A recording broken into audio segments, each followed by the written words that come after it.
lead to total chaos. Na shule ya wavulana ya St. Joseph's Kitale ndio mabingwa wa kandanda katika kaunti ya Trans Nzoia baada ya kuilaza shule ya Bwake katika fainali ya kukata na shoka iliyoandaliwa katika uwanja wa shule ya Chebisas, kaunti ya Uasin Gishu. Na kama anavyoarifu mwanaspoti wetu Steven Keter, fainali hiyo nusura itibuke baada ya mashabiki kuvamia uwanja na kusitisha mchezo.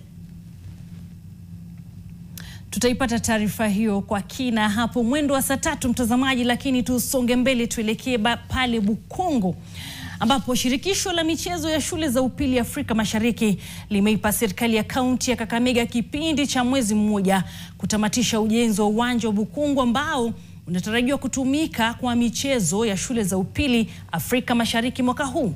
Afisa mkuu serikalini wa michezo ya shule anayeongoza timu ya taifa kwenye maandalizi ya michezo ya shule za upili Afrika Mashariki, Nelson Sifuna, amesema iwapo mwanakandarasi hatakuwa amekamilisha kazi hiyo kufikia tarehe 30 mwezi huu, basi hawatakuwa na budi ila kutafuta uwanja mbadala.